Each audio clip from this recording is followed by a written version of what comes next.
Hey everybody, this is me making a little answer key for this practice with differential equations.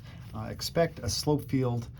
This one is maybe not the world's clearest drawing of one. There's a lot more little slopey things than normal, but you can still see the pattern is that they're -1 right here, and there's 0 going down this main diagonal. That's really the critical thing.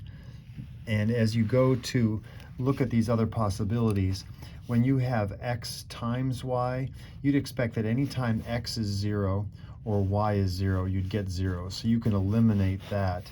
That is definitely not it. Here, x squared plus y is giving you something. This would mean that negative x and positive x should give you the same slope, and that's not happening.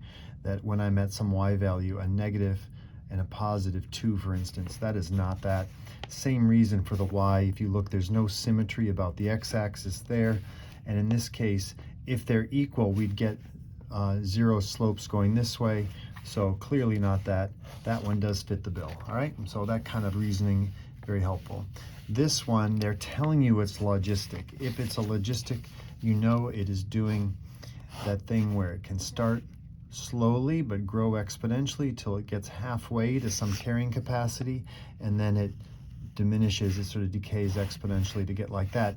And so out here at infinity, as x goes to infinity, or time goes to infinity, or whatever, you're really looking at what the value is will be that carrying capacity. So that's going to happen. You'll get this 0 down here when it's equal to 0.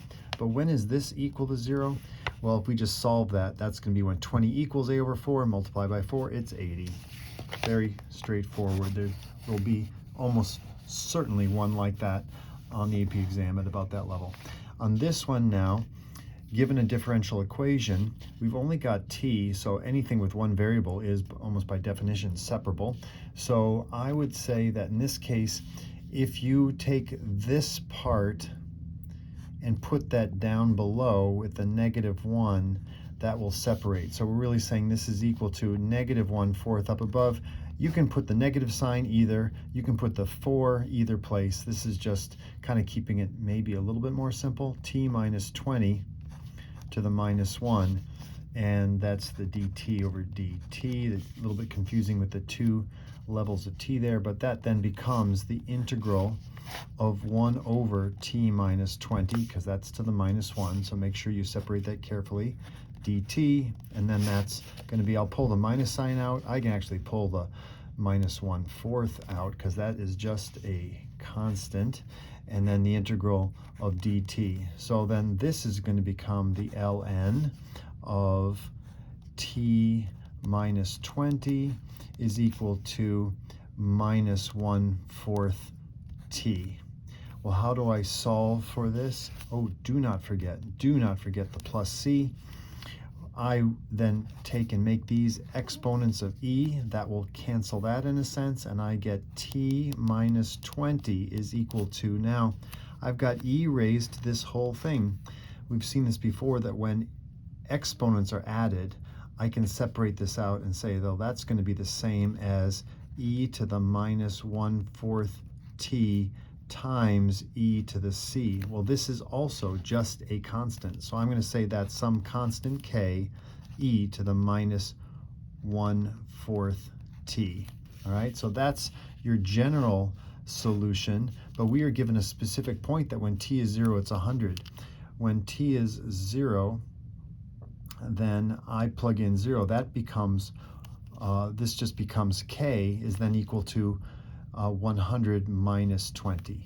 So that leads me to believe that k then is equal to 80. That's my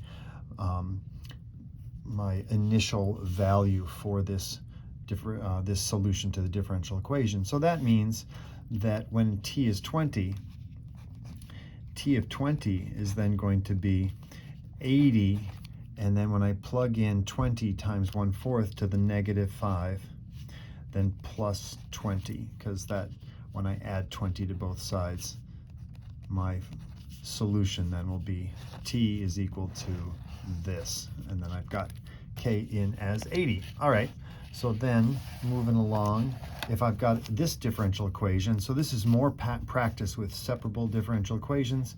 Again, I can rewrite this. This is quite similar to the last one. I'm going to say that's going to be minus 1/5 over y to the negative 1/2, and that's dy dx. So like the earlier one, I'm just going to solve and sub in. This is what's called an initial value problem. So I can get a specific solution here. I get the integral of y to the negative 1/2 dy is equal to negative 1/5 the integral of dx. And then I'm going to get, when I integrate this, I'll have 2y to the 1/2. Always worth checking. Yep, that checks out. When I bring that in, I take it down by 1. It'll be negative 1/2. That will cancel with the 1/2. Then this is going to be negative 1/5 x plus c. And in solving, I can multiply both sides by 2, and I'll get multiply both sides by 1/2, and I'll get to 1/2 is then negative 1/10 x. I'm just going to make that x over 10 plus, and then I can have it be c over 2, but that's still just an arbitrary constant. And then I take this and I square it to get rid of that. So y is then equal to this. Again, I've got a value that when I plug in 0, that drops out of the way. It's equal to 25. So if I know that 25 is equal to c squared, then clearly c is equal to 5. All right, so that's going to be my constant and coefficient. And then I've got y of, when is y equal to 0? Y will be equal to 0 when this whole thing equals 0, and this is going to be 0 if c is 5, when x is 50, because 50 over 10 is negative 5, and I'll get my 0 then. So my answer is 50. All right, moving along to the back side here. Yet another separable. This is with an x and a y here. But first, it pays to read the whole question. So this is a particular solution to the differential equation for this interval such that the line y equals negative 2, 1, 2. That's a horizontal line there at y equals negative 2 is tangent to the graph of this particular solution. Well, the only way for this to be tangent to the graph and be horizontal is at some point it touches and is tangent at a lower or an upper point. Okay, well, we want to know, when does that happen? Find the x-coordinate for that point of tangency. Well, that will tell me that if this is a slope field, the slope will be 0. So when is this 0? That's the big question. So you get that out of interpreting the fact that it's a horizontal line of tangency, and that this is going to tell us the derivative, the slope of that line. So when is this 0? That's when x equals 3. And so justify your answer. I won't write that all out, but hopefully that makes sense.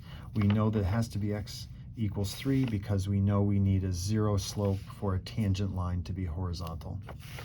Then explicitly find that equation. All right, well, we know that when x is 3, y then is equal to negative 2, because it's going to be coming down and touching that point of tangency at 1, 2, 3, negative 2, 3, negative 2. Now the question is, does it go like this?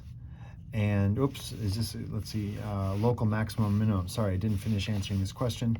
Is it a local max or a local min? Well, we can go back to this equation and say, like, all right, I know the y value is at a negative 2, and it's going to be local to that on either side. It's not going to somehow magically become positive. So I know that my y value is negative. So when I'm at positive 2, 3 minus 2 is plus 1. Positive over negative is negative. So it's going to be this one going down. On the other side at 4, 3 minus 4 is negative, so there will be a sign change. So you need to note the sign change means that it's going to be a local minimum. That's a local minimum value. Okay, so then what is that actual equation? Well, here's where I can separate those two things, and I can go back to the original equation, but it'll become the integral of y dy equals then the integral of 3 minus x dx. When I do that integration, I get 1/2 y squared equals 3x minus 1/2 x squared plus c. Okay, and then in solving that, if I multiply everything by 2, I get y squared equals 6x minus x squared. Again, 2 times c is still just plus some c constant, it doesn't matter. And then y then is going to be equal to the square root of 6x minus x squared plus c. Well, we know that when I plug in 3 for x, I get -2 coming out. When I take the square root of y squared, just don't forget you get plus or minus that square root. So when I get this -2 coming out, that's going to be negative the square root. When I plug in 3, that'll be 18. When I plug in 3, that'll be 9 plus c. Okay, well now here, if I want to just get at c and I square both sides, that'll make sense that I'll get 4 equals 9 plus c. So c equals -5, okay? So my final answer, whoops, I'll rewrite that. Y then is going to be equal to negative square root of 6x plus minus, sorry about that, x squared minus 5. I'll write it like that, okay? Hopefully that helps. Good luck, everyone.